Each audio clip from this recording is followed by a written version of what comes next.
ఊరకనే మనం ఈ ఆకారంతో లేవు, ఈ ఆకారంతో మనం లేవు. స్త్రీ అయినా పురుషుడైనా దేవుడు కోరుకున్నాడండి. ఈ సృష్టిలో కనబడుతున్న ప్రతిదీ కూడా దేవుడు కోరుకున్నదే కనపడుతూ ఉంటుంది. దేవుడు ఏదైతే అనుకున్నాడో అది మనకు కనపడుతుంది. చెట్టు కావచ్చు, పుట్ట కావచ్చు, పక్షి కావచ్చు, ప్రతిదీ ఏదైతే ఈ ప్రకృతిలోని అనుభవిస్తున్నావో ప్రతిదీ కూడా దేవుడి మనసులో ఉంది. కాబట్టి దేవుడి స్తోత్రం చెల్లిద్దాం. హల్లెలూయా. ఆకాశంలో సూర్యుడిని అనుకున్నాడు, సూర్యుడిని అక్కడ పెట్టాడు. ఆ సూర్యుడు అనే వ్యక్తి లేకపోతే ఎప్పుడు చీకట్లోనే ఉండేవాడు. ఏమన్నా పని చేయగలుగుతామా? మరి పని చేసుకోవడానికి ఒక సమయం ఇచ్చాడు ఆయన. పగలు అని చెప్పి దానికి పేరు పెట్టాడు. ఆకాశంలో కనబడుతున్న సూర్య చంద్ర నక్షత్రములు ప్రతిదీ కూడా దేవుని యొక్క నిర్మాణం అయ్యింది, దేవుని యొక్క ఆలోచన అయ్యింది. దాన్ని స్తోత్రం చెల్లిద్దాం. అందుకే కీర్తన భాగము ఒక మాట జ్ఞాపకం చేసుకుందాం. కీర్తనలు 8వ కీర్తన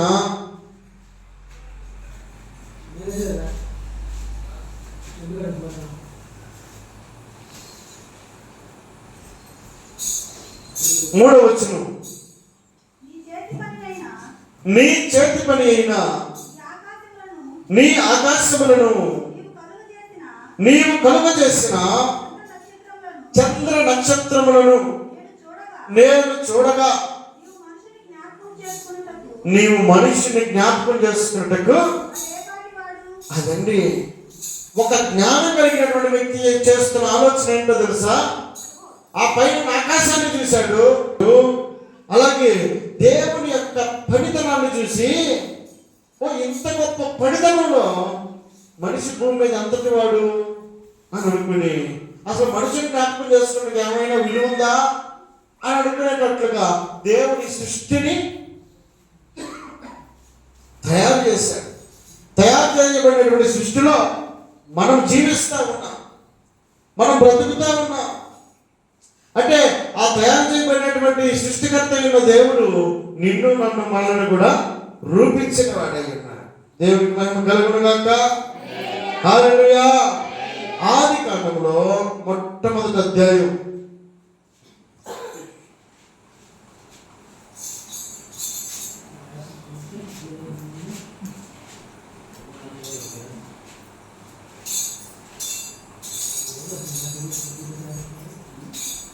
26వ వచనం చదువుదాం. ఆది కాండము మొదటి అధ్యాయం 26వ వచనం. దేవుడు మన స్వరూపమందు మన పోలిక చొప్పున నరులను చేయుదుము, వారు ఆ సముద్రపు చేపలను చాలండి. ఏమంటాడు అక్కడ మొట్టమొదటి లైన్లో? దేవుడు మన స్వరూపమందు మన పోలిక చొప్పున నరులను చేయుదము. ఎవరి మనసులో ఆలోచన ఇది? ఈ మనిషి అనబడేటువంటి ఒక వ్యక్తి యొక్క ఆకారము ఇంకా రూపించబడక మునిపే మనకంటే ముందుగా ఈ సృష్టి అంతా నిర్మించబడింది. తరువాత మనిషి నిర్మించబడ్డాడు. దేవుడికి ఒక ఆలోచన వచ్చింది, ఈ సృష్టి అంతటిని ఏలడానికి ఒక మనిషి అధికారం కలిగి ఉండాలని దేవుడు కోరుకున్నాడండి. దేవుడి మనసులో ఒక ఆలోచన వచ్చింది. మనం అనుకుంటా ఉంటాం, ఇంత పెద్ద ఇంట్లో ఈ ఫ్యాన్ ఉంటే బాగుండే, ఈ ఫ్రిడ్జ్ ఉంటే బాగుండే, ఇక్కడ అది ఉంటే బాగుండా, ఇది ఉంటే బాగుండు, టైల్ చేసుకుంటే బాగుండు. ఈ మధ్య మంచి పాలిష్ పంటలేసింది అంటే ఉండాలని ఆమె ఆశ. అట్లాగే దేవుడు కూడా అనుకున్నాడంట, ఈ సృష్టి అంతటిని నిర్మించాడు. ఇంత బాగా అందంగా ఉన్నటువంటి సృష్టిలో మనిషి ఉండాలని ఆశపడ్డాడండి. ఏమంటాడు 20వ వచనంలో? దేవుడు మన పోలిక మన స్వరూపమందు మన పోలిక చొప్పున. మనం ఎవరి పోలికలో ఉన్నాం ఇప్పుడు? దేవుడి పోలికలో ఉన్నాం. సైంటిస్ట్ ఒక మనిషి అంటాడు, మనిషి అంట తయారయ్యాడా అని అంటే, కోతి నుంచి అంట అంచెలంచెలుగా పెరిగి జ్ఞానం వెళ్ళిపోయిందో చూడండి. మేము కూడా పుస్తకాలు చదువుకున్నాం చిన్నప్పుడు. ఫస్ట్ కోతి కొమ్మలు పెడతారు, చిన్న చిన్న కోతులు చిన్నట్టు పెట్టేదను, తర్వాత మనిషి తయారయ్యాడంట. ఎంత అజ్ఞానంగా మాట్లాడుతున్నారు. కోతి నుంచి మనిషి తయారైతే మరి కోతి ఏది? తర్వాత ఒప్పుకున్నాడు, చనిపోబోయే ముందు నా సిద్ధాంతం అంతా తప్పు అని ఒప్పేసుకున్నాడు. దేవుని వాక్యం సెలవిస్తా ఉంది, నరులను మన పోలిక చొప్పున చేద్దాం. అంటే మనమందరం కూడా దేవుని పోలికలో ఉన్నవారమండి, దేవుని స్వరూపంలో ఉన్నాం. అంటే ఆయన కళ్ళు కానీ, లేకపోతే కాళ్ళు కానీ, చేతులు కానీ, మనం ఇట్లా నిలబడాలి, నా పని చేయాలని చెప్పని కానీ, ఇదంతా కూడా యాజ్ ఇట్ ఈస్ గా దేవుని పోలికలో మనం ఉన్నాం. దేవుని పోలికలో ఉన్నాం. అంత పవర్ మనకి ఇల్లదు, కానీ పోలిక మాత్రం దేవుందే. ఆ పోలికలో ఉన్నటువంటి మనలను ఆయన అనుకున్నాడట. ఏమని? 2వ అధ్యాయంలో 18వ వచనంలో,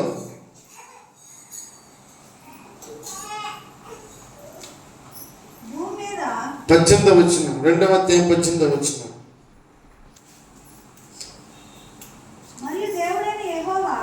మరియు దేవుడైన యెహోవా, గమనించండి, ఇందాకేమనుకున్నాడు? నరుని చేద్దాం అనుకున్నాడు. ఆ నరుడికి ఏం కావాలంట? నరుడు ఒంటరిగా ఉండుట మంచిది కాదు. దానికి అదండి, పిల్లలకి పండగకి మనం చూస్తూ ఉంటాం, ఈ కలర్ అయితే వీడికి బాగుండదు, ఈ కలర్ అయితే బాగుంటుంది, ఈ షర్ట్ అయితే బాగుంటుంది, ఈ షర్ట్ అయితే బాగుండదు అని మనం అంచనా వేస్తామే. నరుడట ఒంటరిగా ఉంటుంది, దేవుడికి ఇష్టం లేదు. ఈయన ఒక్కటి వదిలి పెడితే ఎవరితో మాట్లాడుకుంటాడు? ఇలాంటి మనిషిని చేద్దాం. ఇది దేవుని యొక్క ప్లాన్. చాలండి. ఎవరి కోసం? సాగిన సహాయమును ఎవరి కోసం నిర్మించాడు?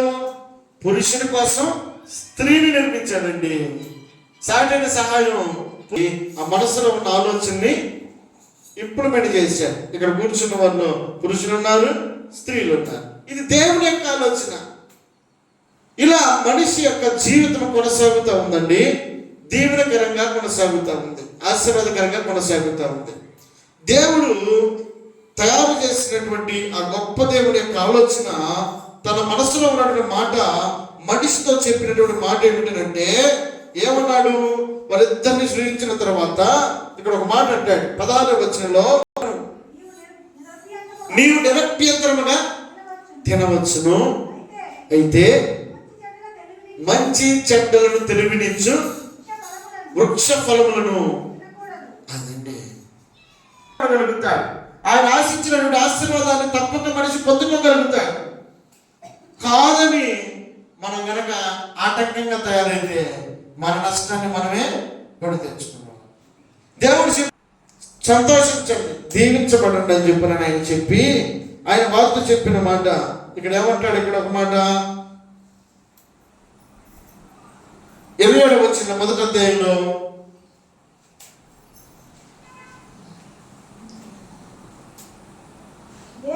దేవుడు తన స్వరూపమందు నన్ను సృజించెను, దేవుని స్వరూపమందు వారిని సృజించెను, స్త్రీని గాను పురుషుని గాను వారిని సృజించెను. దేవుడు వారిని వదిలిపెట్ల. దేవుడట వారిని ఆశీర్వదించాడు. ఎట్లనగా మీరు ఏమన్నాడు? ఫలించి అభివృద్ధి పొంది విస్తరించి భూమిని నిండించి దానిని లోపరుచుకుని. ఇంకా అన్ని వర్షం ఉంటే చదువు ఒకసారి చదువు. సముద్రపు చేపలను, ఆకాశ పక్షులను, భూమి మీద ప్రాకు ప్రతి జీవియు ఏలుడని. ఎవరికి పెత్తనం ఇచ్చాడు? చెప్పాలా? పెత్తనం ఎవరికి ఇచ్చాడు? ఇప్పుడు మనం పిల్లలకి అన్నాం అనుకో, పెత్తనం ఎవరి చేతులకి వెళ్ళిపోద్ది? పిల్లల చేతులకి పెత్తనం వెళ్ళిపోద్ది. వాళ్ళ మాట ఏంటగా ఊరు అశుద్ధిగా అసలు మాట ఏం చేస్తారు? కాముగా ఉంటారు. ఎందుకు? వాడి చేతిలోకి వెళ్ళిపోయింది అధికారం. ఒక్కగా నా కొడుకు ఏడు చేసినది చెల్లుబాటు.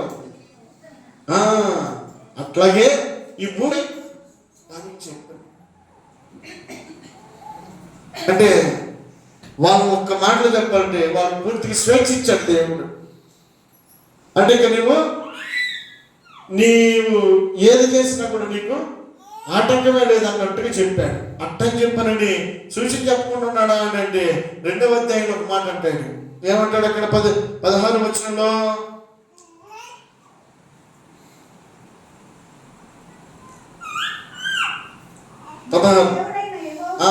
ఇప్పుడు అక్కడ బాగా పని అమ్మా, ఈ తోటలో ఉన్న ప్రతి వృక్ష ఫలములను, అదండి ఏమన్నాడు, ఈ తోటలో ఉన్న ప్రతి వృక్ష ఫలములను నీవు నిరభ్యంతరంగా, నీకు ఆటంకమే లేదు, నీవు తిను, అమ్మ ప్రశాంతంగా ఉండు. తర్వాత అయితే మంచి చెడ్డల తెలుగునిచ్చే వృక్ష ఫలములను నువ్వు తినకూడదు. నీవు వాటిని తిను దినమున నిశ్చయముగా చచ్చదవని. అదండి దేవుడు నరుడికి ఇచ్చినటువంటి స్వేచ్ఛ పెద్దది, కానీ చేయకూడదు అన్నది మాత్రం కొద్దిదే. ఆ కొద్ది దాని దగ్గర కనుక జాగ్రత్తగా ఉంటే, ఆజ్ఞను అతిక్రమించకుండా దేవుడు చెప్పింది మాత్రం చేయగలిగితే దీవెనకరంగా ఉండగలుగుతాడు, ఆశీర్వాదకరంగా ఉండగలుగుతాడు. ఇప్పుడు దేవుడు చెప్పినటువంటి మాట ఆయన అట్ట చెప్పి అటు బయటికి వెళ్ళినప్పుడు అక్కడ ఒక పరిస్థితిని మనం అక్కడ చూస్తాం. ఏమని? 3వ అధ్యాయంలో ఇప్పుడు దేవుడు చెప్పిందండి, ఇదిగో నువ్వు ఇది తిను, ఇది తినకూడదు అని అన్నాడు. మరి దేవుడి మాట వినాలిగా. పిల్లలతో చెబుతూ ఉంటారు, రే పక్కింటి పోగాక, వాడితో మాట్లాడగాక, వీడితో ఇట్టుండగాక, అట్టుండగాక, అజ్జయ్యగాక, ఇజ్జయ్యగాక అని చెప్పానని మనం పోయేటప్పుడు కొన్ని ఆజ్ఞలు జారీ చేస్తాం. అట్టగా ఆయన కూడా అప్పగించినటువంటి బాధ్యతల విషయంలో కొన్ని సూచనలు చేశాడు. నువ్వు ఇది చెయ్యయ్యా, ఇది చేయగాకయ్యా అని అన్నాడు. అన్నప్పుడు వాక్య సెలవిచ్చే మాట ఏంటంటే 3వ అధ్యాయంలో 4వ వచనం, 3వ అధ్యాయం 4వ వచనం, అందుకు సర్పము ఆయన ఏమన్నాడు, మీరు తినుదినమున నిశ్చయముగా ఏమన్నాడు, చచ్చిపోతారని అన్నాడు. సర్పము అంటే సాతానుడు ప్రేరేపించే ప్రేరేపణ ఎలా ఉంది తెలుసా? ఏమన్నాడు చూడు, అందుకు సర్పము మీరు చావనే, అయ్యా నువ్వు పని చేయగాకయ్యా, వాడికి తిరగాకయ్యా, ఇడికి తిరగాకయ్యా, అది చేయగాక, ఇది చేయగాక అని చెప్పారంటే వాడు ఏమంటాడు, సరే మన ముందు పెట్టినా పోయేదాన్ని పోతానే ఉంటాడు, చేసే పని చేస్తాడు. వద్దని మనం లబోదీపం మొత్తుకున్నా కూడా ఏం చేస్తాడు, ఎవడో చెప్పిన మాట అయితే బాగా వింటాడు. ఇంట్లో వాళ్ళు చెప్పిన మాట వింటారా? ఇంకా బాగానే ఉండేది. అది తయారు చేసినటువంటి దేవుడు, తన పోలికలో నిర్మించుకున్నటువంటి దేవుడు చెప్పాడు, అయ్యా నువ్వు చెయ్యొద్దయ్యానంటే సర్పము చెప్పిన మాట వెళ్ళి బాగా విన్నాడు. ఇని సర్పం చెప్పేటువంటి మాట వినడానికి ఆసక్తి చూపిస్తున్నాడు. ఏమంటున్నాడు? రాయబడిన మాట ఏంటంటే, మీరు చావనే చావరు అనని మోసకరమైనటువంటి మాట వారు వినపడగానే ఆయన తింటే చచ్చిపోతాడని చెప్పాడు. జూడస్కి ఎంత చదువుతుందో, ఎంత మంచి మాట చదువుతుంది, చావనే చావడని. ఆయన అపశకునమైనటువంటి మాటలు చదువుతున్నాడు. అటు చేసి అట్టయిపోతారని అని ఏం చేశాడు? పరిస్థితి అంతా చూస్తే ఏలయనగా మీరు వాటిని తినదినమున మీ కళ్ళు తెరవబడి, మీరు మంచి చెట్లను ఎరిగిన వారై. ఏమిటి చెప్తున్నారు? సాతానుడు చెప్పే మాట దేవుడు వద్దు అని చెప్పని మొత్తుకుంటుంటే సాతానుడు ఏమన్నాడు తెలుసా? మీరు ఇది తింటే దేవదత్తలాగా మారిపోతారు. అటువంటి కషాయుడు మాటలు అటువంటి తీయగా ఉంటాయి. మన మాటల కంటే ఇంకా ఆనందంగా వింటారు. అర్థమైందా? అట్టగే ఆదామట, తొలి మానవుడైనటువంటి ఆదామట దేవుడు చెప్పినటువంటి ఆజ్ఞను అతిక్రమించి సర్పము చెప్పినటువంటి మాటలు విని దేవుడు చెప్పిన మాట అంతటి పక్కన పెట్టేసి సర్పము చెప్పినటువంటి మాటలన్నీ తలకెక్కించుకొని వద్దురా అన్న పనిని చేశాడు. చేసిన తర్వాత ఇప్పుడు దేవుడు పిలుస్తున్నాడు. ఆదామును పిలుస్తుంటే ఎక్కడది? ఇక్కడ మన 9వ వచనంలో దేవుడిని యెహోవా ఆదామును పిలిచి నీవు ఎక్కడున్నావు అని అందుకతడు నేను తోటలో నీ స్వరం విన్నప్పుడు దిగంబరిగా ఉంటుంది కనుక భయపడి. మరి ఎందుకు దాక్కున్నాడు? ఎందుకు భయపడ్డాడు? తప్పు చేసినట్టుగా భయం.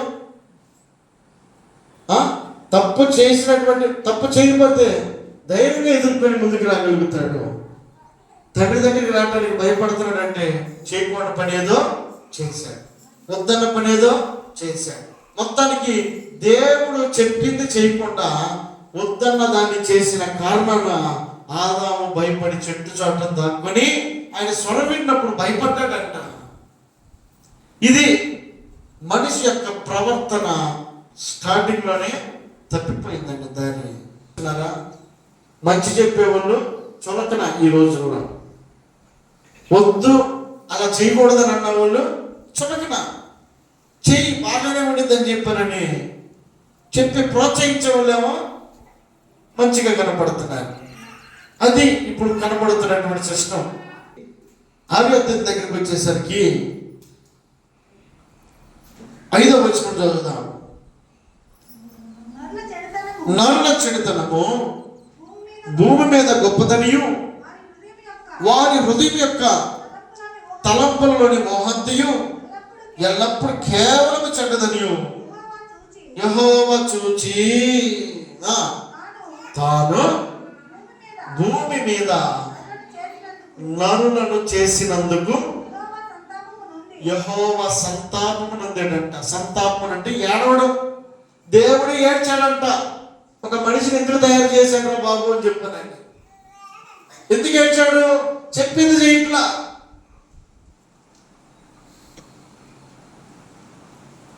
కాబట్టి ఆయన మనసులో వేదన, బాధ మనిషి పట్ల ఉందండి. దేవుడు ఊహించుకొని దేవుడు ఆ మనిషి యొక్క ఆలోచనని ఆయన ఒకలాగా చూడాలనుకున్నాడు. మనం కూడా బిడ్డలు ఎక్కడో చూడాలనుకుంటే ఒకవేళ ఆ స్థాయిని వాళ్ళు అందుకోలేకపోతే మనకి ఎంత బాధ. అట్లాగే ఆయన కూడా మనల్ని ఉన్నత స్థానంలో చూడాలనుకున్నాడు. మనిషి పతనమైన స్థానంలోకి వెళ్ళిపోతా ఉన్నాడు. దీనికోసం నేను నన్ను సృష్టించుకుందని చెప్పనని ఆయన తన మనసులో వేదన, బాధ కలుగుతున్నటువంటి వాడై ఉన్నాడండి. అంత మాత్రమే కాకుండా మనిషి ఏ విధంగా ప్రవర్తిస్తూ ఉన్నాడో, యేసుక్రీస్తు ప్రభుల వారు పుట్టక ముందే 750 సంవత్సరాలకు పూర్వం ఆయన పుట్టలే. అప్పటికి మనిషి ప్రవర్తన అంతటిని చూస్తున్నాడు. ఆయన తానున్న నివాస స్థలంలోని భూలోక నివాసాలు అందరి వైపు ఆయన చూస్తున్నాడు. ఆయన ఇంకా పుట్టలేదండి. పుట్టక ముందే ఆయన ఒక ఆలోచన గమనిస్తూ ఉన్నాం. యెషయా గ్రంథము 8వ అధ్యాయం చివరి వచనం. యెషయా గ్రంథం 8వ అధ్యాయం చివరి వచనం. భూమి తట్టు తేరి చూడగా ఒకసారి భూమి తట్టు తేరి చూశాడు ఆయన. మరి ఆయన ఎక్కడున్నాడు? ఆకాశంలో ఉండి భూలోక నివాసులందరి వైపు చూస్తున్నాడు. చాలాసార్లు మనకు బాధ కలిగినప్పుడు మన పనితీరుని, మన ప్రవర్తనని ఆయన గమనిస్తూ ఉన్నాడు. మనం ఏ పని చేస్తా మనం ఈ భూమి మీదకి పంపబడ్డామో, ఏ పని నిమిత్తమై ఈ భూమి మీద బ్రతుకుతా ఉన్నామో ఆ పనిని మర్చిపోతున్నాడు మనిషి. మనిషికి నచ్చిన పని చేసుకుంటూ పోతున్నాడు. పైపించి ఎవడు చూస్తున్నాడు? ఉన్న కాడికి హ్యాపీగా బతుకుతాం. ఎవడేమనుకుంటే మనకెందుకు అంటే ఒక భయము, భక్తి అనేది లేకుండా మనిషి ప్రవర్తన కొనసాగుతూ ఉంటుంది. అలా ప్రవర్తన కొనసాగుతున్నటువంటి మనిషిని గురించి ఆయన ఆకాశం నుండి భూమి తట్టు తేలి చూసినప్పుడు, చదివిన మాట మళ్ళీ ఒకసారి చదువుతాం. భూమి తట్టు తేలి చూడగా,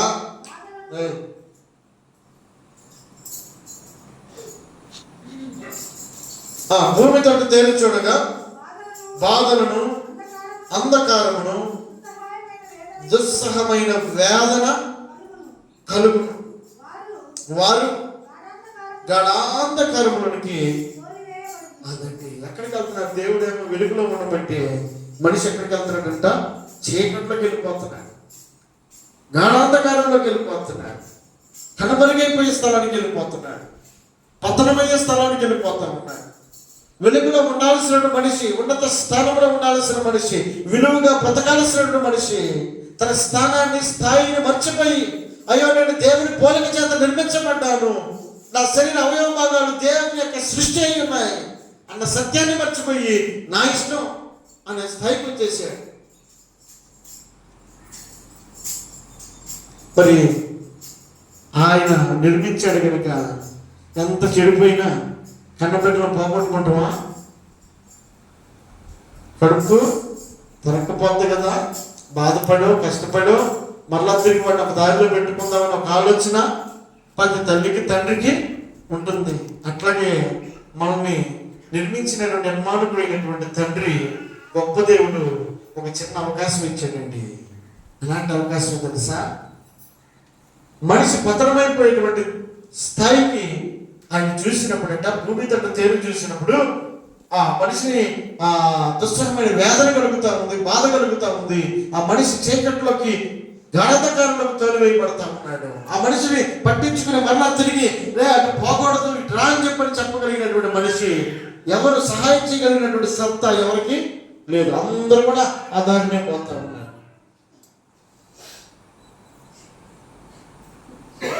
ఇది దేవుని గమ్యము, దేవుని ఆలోచన వారికి ఎదురకుండా వారు ప్రయాణిస్తూ ఉన్నటువంటి వారిని దేవుడు మరలా తిరిగి పట్టించుకోవడానికి ఇష్టపడ్డాడండి.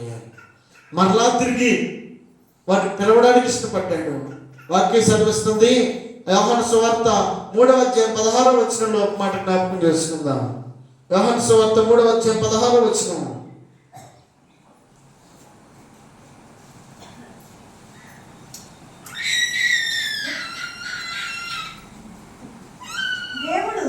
దేవుడు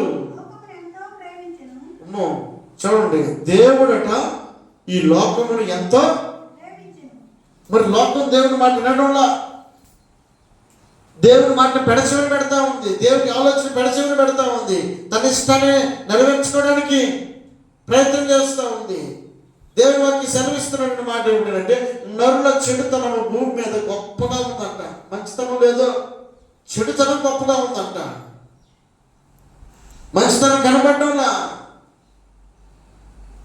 నరులని భూమి మీద చేసినందుకు ఆయన సంతాపం పొందాడు. అయ్యో వీళ్ళకి ఎందుకు నేను అవకాశం ఇచ్చాను ఈ భూమి మీద అనుకుని ఆయన బాధపడి కూడా లేదు లేదు లేదు వీళ్ళు మళ్ళీ దారిలో పెట్టుకోవాలని ఆశతోటి ఆయన చెప్పినటువంటి చేసినటువంటి పని ఏంటంటే, దేవుడు ఈ లోకాన్ని ఎంతో ప్రేమించాడండి. ప్రేమిస్తేనే ఏ పనైనా చేయగలుగుతాం.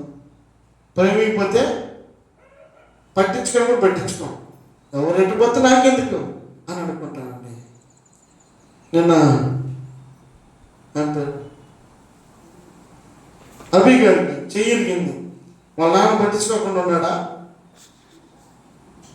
వాడు చేతులాన్ని చేసుకున్నాడు. వాడు కుదురకుండా మన చోట ఉండలా, పోయి ఆ గల్లీ గల్లీ సైకిల్ మీద తిరిగి ఎవడో రమ్మన్నాడు అంటే పోయాడు, చెయ్యను కొట్టుకుని ఇంటికి వచ్చాడు.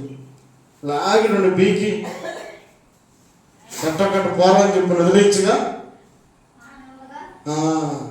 మరి మనకు అంత ప్రేమ అంటే, దేవుడికి అంత ప్రేమ ఉంటుంది. ఇంకా మరలా తిరిగి ఆ జీవమల్ని సక్రంగా రావడానికి ఎంత కష్టపడ్డాడు, ఎంత సమయాన్ని కానీ ధనాన్ని కానీ ఎంత వెచ్చించాడు, ఎక్కడ అప్పు చేశాడు, ఏం చేశాడు, మొత్తానికి బాగు చేసుకున్నాడు కొడుకుని. మరి ఆ కొడుకును బాగు చేసుకునే ఆలోచన మనకుంటే, మనసు ఇచ్చినటువంటి తండ్రి ఆయనకి ఎంతగా మనసు ఉందండి. మనం ప్రేమించిన ప్రేమ కొద్దిదేనండి, దేవుని యొక్క ప్రేమ అమితమైంది. దేవుడు ఈ లోకాన్ని ఎంతో ప్రేమించాడు. ఈ లోకంలో ఉన్నటువంటి మనుషులను దేవుడు ప్రేమించాడు. గురిజాడు అప్పారావు గారు అంటాడు, దేశం అంటే మట్టి కాదు, దేశం అంటే మనుషులు అంటారు. అంటే ఈ భూమి మీద ఉన్నటువంటి సర్వమానవాన్ని ఆయన ప్రేమించాడండి. ఒక కులాన్ని మాత్రమే కాదు, ఒక మతాన్ని మాత్రమే కాదు, వర్గ విభేదాలు ఆయనకు లేవు. యేసుక్రీస్తు అందరికీ ప్రభు అయి ఉన్నాడు. అందుకే ప్రపంచ దేశాలు ఆయన కూడా ఆడుతూ ఉన్నాయి. ఆయన ఒక ప్రాంతానికి మాత్రమే దేవుడు అయినాడు, కానీ ఆయన సర్వ సృష్టికర్త ఉన్నాడు కనుక దేవుని కనపరచగలుగుతాడు. దేవునికి మహిమ కలుగును గాక. హల్లెలూయా. కాబట్టి ఆ గొప్ప దేవుని యొక్క మనసులో ఉన్నటువంటి ఆలోచన ఇదిగో, దేవుడు ఈ లోకాన్ని ఎంతో ప్రేమించాడు. దానికి కొలత లేదు, ఎంతో ప్రేమించాడంట. వాడు ఎలాంటి జీవితం జీవించినా, ఎలాంటి స్థితిలో ఉన్నా, ఎలాంటి వెనకబాటుతనంలో ఉన్నా, ఎలాంటి పరిస్థితుల్లో ఉన్నా, ఎలాంటి అయిష్టమైనటువంటి పరిస్థితిలో ఉన్నా, ప్రేమ ఆయన నీ పట్ల నా పట్ల కలిగి ఉన్నాడు. అందుకే దేవుడు ఈ లోకాన్ని ప్రేమించాడు. దేవునికి మహిమ కలుగును గాక. హల్లెలూయా. ప్రేమించిన దేవుడు ఏం చేశాడు? కాగా ఆయన అద్వితీయ అని అంటే ఇక రెండో కొడుకు అనే వ్యక్తి లేడు, ఒకే ఒక కుమారుడు. ఆ కుమారుడు, ఆ అద్వితీయ కుమారుడైన పుట్టిన వాణి యందు విశ్వాసముంచు ప్రతి వానికి నశింపక. అదండి, ఎవరి యందు విశ్వాసం ఉంచాలి? ఇగో చెప్తున్నటువంటి మాట,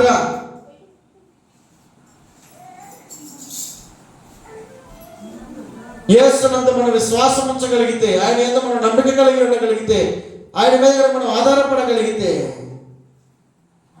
మనలను విశ్వసిస్తున్న మనలను, నమ్మకం కలిగినటువంటి మనలను ఆయన ఏం చేస్తాడు?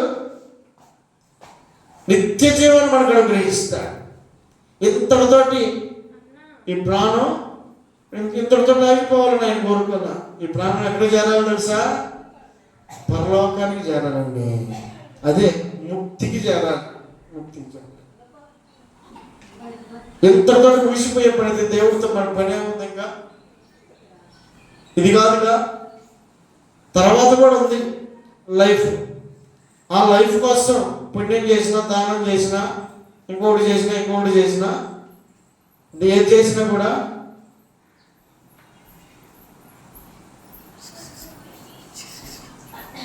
కనుక దేవుని వాక్యం సెలవిస్తాం. దేవుడి లోకాన్ని ఎంతో ప్రేమించను కాగా తన అద్వితీయ కుమారుడు అడుగునట్లు. ఎవరిని అడిగించండి? పెద్ద చదవాలన్నమాట. నిత్య జీవం పొందినట్లు. ఎందుకు వచ్చాడు తెలుసా దేవుడు ఈ లోకానికి? యేసుక్రీస్తు ప్రభువు వారు పుట్టడానికి గల కారణం ఏంటో తెలుసా? ఒకప్పుడు పూర్వకాలంలో మనం చేసినటువంటి పొరపాట్లు, తప్పిదాలు, పాపాలు, శాపాలు, దోషాలు పరిహరించుకోవడానికి పొట్టేలను ఏదో దాన్ని వధిస్తే, బలిస్తే ఏమైపోద్ది? అంతటితో ఆ పాపం విరగడైపోద్ది. అమ్మయ్య అని అనుకునేటువంటి దినాలు అవి. అది మన సాటిస్ఫాక్షన్ కోసం మనం చేసుకునేది.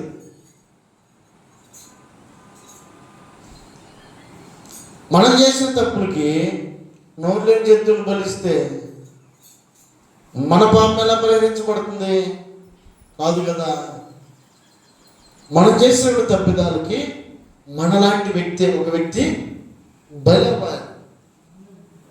మనందరి పాపముల నిమిత్తమై బలి అవ్వాలండి. బలి అవ్వాలి అంటే బలికి తీసుకొచ్చినటువంటి ఏది కూడా అపవిత్రంగా ఉండకూడదు.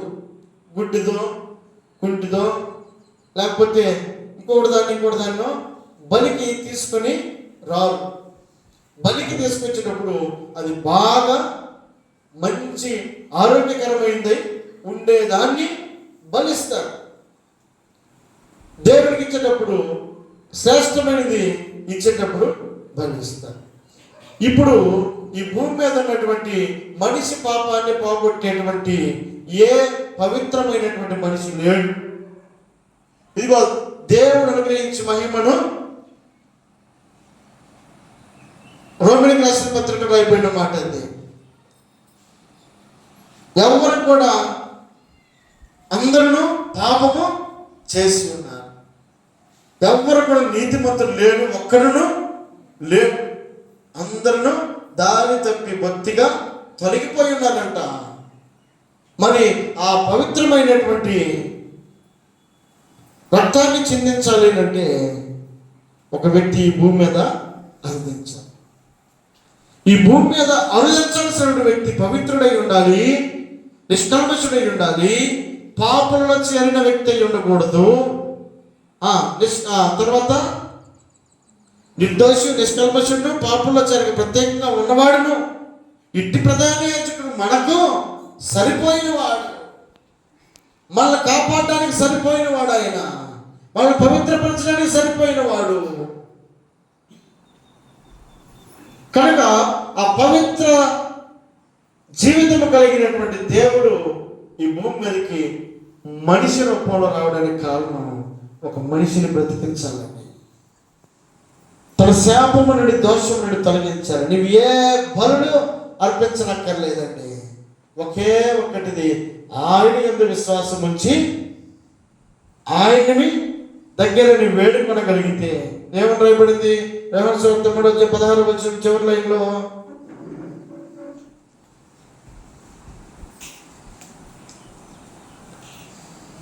దేవుడు ఈ లోకమును ఎంతో ప్రేమించెను కాగా ఆయన తన అద్వితీయ కుమారునిగా పుట్టిన వాని యందు ఎవరైతే విశ్వాసం ఉంచుతారో, విశ్వాసం ఉంచే ప్రతి ఒక్కరికి, నువ్వు నమ్మిక లేకుండా వస్తే, అపనమ్మకంతో వస్తే కాదు, కానీ నువ్వు నమ్మికతో నువ్వు రాగలిగితే, విశ్వాసం ఉంచే ప్రతి ఒక్కరికి నశింపక, అదండి దేనికోసం వచ్చి తెలుసా? మనందరికి నిత్య జీవం ఇవ్వడానికి ఆయన ఈ లోకానికి వచ్చాడు. తన మానవుని తనని వదిలిపెడితే మనిషి ఎక్కడికి వెళ్తున్నాడు తెలుసా? నరకానికి వెళ్ళిపోతున్నాడు, చీకట్లోకి వెళ్ళిపోతున్నాడు. నరకానికి వెళ్ళిపోవడానికి మనిషి సృష్టించుకోలేదు. ప్రతి మనిషి కూడా నిత్య జీవంలో ఆయనే చోట ఉండాలని కోరుకుంటున్నాడండి. దేవునికి స్తోత్రం చెల్లిద్దాం. హల్లెలూయా. ప్రతి ఒక్కరు కూడా, అందరూ కూడా ఆయనతో పాటు ఉండాలని కోరుకుంటారు. బ్రహ్మి అన్నట్ట ఏదైనా పనికి వెళ్ళేటప్పుడు నాగభూషణ్ గారు బాగా కన్నీళ్ళు పెట్టుకుంటాడని నాకు తెలిసింది. ఎందుకనంటే కొడుకు దూరంగా వెళ్ళిపోతే తండ్రి సంతోషంగా ఉండగలుగుతాడా? లేదు కదా. ఇప్పుడు దేవుడు సృష్టించుకున్నటువంటి మనుషుల్ని, సృష్టించుకున్నటువంటి దేవుడు నరకానికి పంపడానికి మనుషులను తయారు చేసుకున్నాడా? కాదు కదా. ఆయనతో పాటు ఆయన ఇంట్లో ఉండాలని కోరుకున్నాడు. ఆయన ఇంట్లో ఉండాలి అంటే మనం ఆయన అర్హతను కలిగి ఉండాలి. ఆయన అర్హత ఏమైందంటే పవిత్రత, నిష్కల్మషము, పాపంలో చేరక ప్రత్యేకంగా ఉండేటువంటి పరిశుద్ధత నీలో నాలో మనలో కనబడాలని, ఆ కనబడినటువంటి వ్యక్తికి నిత్య జీవం అనుగ్రహించాలని దేవుడు ఆశపడతా ఉన్నాడు. ఆయనతో పాటు ఉండాలని కోరుకుంటా ఉన్నాడు. ఆ పవిత్రత నీకు నాకు అనుగ్రహించడం కోసం ఆయన లోకంలో మనిషిగా ఈ భూమి మీద 33.5 సంవత్సరాలు బతికాడండి. 33.5 సంవత్సరాలు, 33.5 సంవత్సరాలు తన యవ్వన కాలంలో ఆయన శిలువ మీద తన ప్రాణాన్ని మన కోసం దారిపోసాడు. నువ్వు చేయాల్సిన పని ఏంటో తెలుసా? 10,000 పెట్టి పోయింది కాదు, నువ్వేమేమండి సహృదయంతో, మంచి హృదయంతో చేసిన తప్పుని, దేవా ఇదిగో ఈ పొరపాటు చేశానయ్యా, ఈ తప్పిదం చేశానయ్యా, నీ ఆలోచన ఇది, నా ఆలోచన ఏమో ఇది, తెలుసో తెలియక ఇంతవరకు పాపం చేశాను, పొరపాటు చేశాను, దయచేసి నన్ను క్షమించయ్యా అని ఒక్క మాటని నోటమటి వస్తే మొత్తం కొట్టి వేయబడతాయి. నాయకులు చెప్పినట్టుగా ఏదంటే రుణమాఫీ, నేను వస్తే మొట్టమొదటి సంతకం రుణమాఫీ మీద అంటే వాస్తవాలు వాళ్ళు చెప్పిన తర్వాత చేయాలిగా. ఆయన కూడా చెప్పాడు మనకి, ఏమి చెప్పాడు? తన యొక్క విశ్వాసం ఏమిటి రాయబడింది అక్కడ? ఇదిగో దేవుడి లోకం ఎంత ప్రేమించిన కాక తన అద్వితీయ కుమారునిగా పుట్టిన వాని యందు విశ్వాసం ఉంచు. ఎవరి యందు విశ్వాసం ఉంచాలి? పుట్టిన వాని యందు విశ్వాసం ఉంచాలి. ఎవరు పుట్టారు? యేసుక్రీస్తు ప్రభువు వారు ఈ భూమి మీద మనిషిగా పుట్టాడు. ఆ మనిషిగా పుట్టినటువంటి యేసునందు మనం విశ్వాసం ఉంచి, యేసయ్యా నా పాపం క్షమించయ్యా. అక్కడ ఏమి రాయబడింది? విశ్వాసం ఉంచి ప్రతివాడు నశింపక నిత్య జీవం పొందుతాడండి, పరిశుద్ధుడైపోతాడు. ఇక కోర్టులు అక్కడ లేదు, రాయాలి అక్కడ లేదు అనిపించుకోవడానికి. పర్సనల్గా నీవు ఉండే చోటకి వెళ్ళిపోయి ఎవరికి నీ చెప్పుకోవాల్సిన పని లేదు. అయ్యా ఈ పని చేసింది వాస్తవమే, నేను తప్పే చేశాను, నన్ను క్షమించయ్యా. అయిపోయింది నీ పాపం మొత్తం తుడిచిపెట్టేసాడు దేవుడు. ఎంత సులభంగా దేవుడు నీకు నాకు అవకాశాన్ని ఇచ్చాడండి. అవకాశాన్ని సద్వినియోగపరచుకోవాలి మనం. ఇప్పుడు 1వ తేదీ నుంచి 10వ తేదీ దాకా లేచిస్తున్నారండి. 11వ తేదీ అయితే ఉంటుందా? ఉండదుగా. ఒక డేట్ ఫిక్స్ చేసినప్పుడు అంటే దేవుడు నీకు నాకు మనకు ఈ భూమి మీద ఉండగానే, మనిషిగా ఉండగానే మనం చేసిన తప్పిదాలు పొరపాట్లు పాపాలు శాపాలు అవిదైతే ఏదో ప్రతిదీ కూడా ఒక్క మాటతో రే నువ్వు నిజం ఒప్పుకో, శిక్ష తగ్గిపోద్దని చెప్పినట్లు పోలీసులు 10 సంవత్సరాలు వేసేది 5 సంవత్సరాలు అయినా. ఇప్పుడు ఈయన అంటాడు 10 సంవత్సరాలు కదా 5 సంవత్సరాలు, అసలు ఏమీ లేదు పోను అంటాడు. నువ్వు ఒప్పుకుంటే కాదు, నేను దాచిపెట్టుకుంటానంటే నీ ఇష్టం అన్నట్టు. ఒక మనిషికి అవకాశం ఇవ్వడానికి, ఒక మనిషిని సరైనటువంటి మార్గంలో నడిపించడానికి, మరలా తిరిగి జీవాన్ని అనుగ్రహించడానికి, మరణమైపోవడానికి అవకాశంగా ఉన్నటువంటి వ్యక్తికి చేయూతనిచ్చి చేయి పట్టుకుని పడిపోయే వ్యక్తిని లేవదీయడానికి యేసుక్రీస్తు లోకానికి వచ్చాడండి. దేవునికి మహిమ కలుగును గాక. హల్లెలూయా. కనుక ఈ గొప్ప దేవుని యొక్క ఆలోచన నీ పట్ల, నా పట్ల, మనందరి పట్ల ఉందండి. ఈ రోజు నేను ఇక్కడ నిలవబడి ఉన్నాను అంటే నేను దేవుడితో ఒప్పుకున్నాను, దేవుడితో చెప్పుకున్నాను. ఒకప్పుడు నేను కూడా పుట్టుకతో అందరూ పరిశుద్ధం అయిపోతామా? కాదు కదా. తెలిసేది నీకు అన్నీ ఉంటాయి. తర్వాత తెలుసుకొని ఒప్పుకోవాలి. ఒప్పుకున్న వ్యక్తి పరిశుద్ధుడు అవుతాడు. ఒప్పుకొని విడిచిపెట్టేవాడు ఏమన్నమాట కనికరాన్ని పొందుతాడండి. వాక్యం చెప్తున్నమాట, తప్పిదములను ఒప్పుకొని విడిచిపెట్టేవాడు కనికరము పొందును, దాచిపెట్టుకునేవాడు వర్తిల్లడు అని రాయబడింది అక్కడ.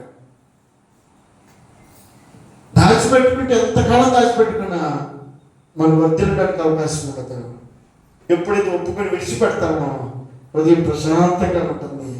దేవుడు మళ్ళా తిరిగి సరైనటువంటి చక్కటి మార్గంలో ఇప్పుడు దాకా ఇది చేసే కలిగి నాకు వద్దు, ఇది నా మార్గం కాదు, నా ఆలోచన కాదు అని అనుకుని మళ్ళా తిరిగి మనం మంచి మార్గంలో నడవడానికి ప్రయత్నించే మనసు మనం కలిగి ఉండగలిగితే దేవుడు ఎంతో సంతోషిస్తాడు.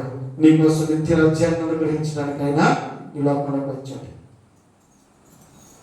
దేవునికి మహిమ కలుగును గాక. హల్లెలూయా. ఎప్పుడైతే నీ హృదయంలోకి ఆయన స్థానం ఇస్తావో అక్కడి నుంచి నీ కొత్త జీవితం ప్రారంభమవుతుందండి. దేవుడు ఈ లోకంలో కదిలించడానికి గల కారణం నిన్ను నన్ను మనను ఆయన ఏ ఉద్దేశంతో ఈ భూమి మీద పంపించాడో ఆ ఉద్దేశాన్ని నెరవేర్చేటువంటి వ్యక్తిగా నేను చూడాలని ఆయన కోరుకుంటున్నాడు. ఆ కోరుకున్న దానికి తగినట్టుగా నువ్వు ప్రవర్తించగలిగితే నిజమైన క్రిస్మస్ నీ నుండి ప్రారంభమవుతుంది. దేవునికి మహిమ కలుగును గాక. హల్లెలూయా. ప్రతి ఒక్కరు కూడా తలలో వచ్చిన చిన్న ప్రార్థన చేసుకున్నాను. వచ్చింది ఇంతవరకు నీవు నీ జీవితం, నీ ప్రయత్నం, నీ ఆలోచన, నీ ప్రవర్తన ఎవరికి నచ్చినట్లుగా ప్రవర్తిస్తావు? లోకానికి నచ్చినట్ట, లేకపోతే దేవునికి నచ్చినట్ట? నిన్ను సృజించింది ఎవరు? నువ్వు ఎవరి కోసం పని చేస్తా ఉన్నావు? నువ్వు నిర్మించినటువంటి దేవుని కోసం పని చేయకుండా నీకు నచ్చిన పని నువ్వు చేసుకుంటూ పోతా ఉంటే అది మనకి దేవుని ఎలా అవుతుంది?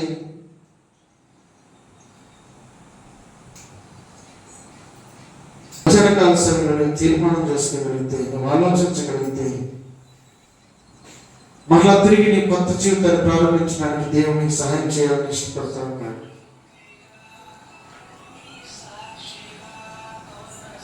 ప్రార్థన చేసుకుందాం.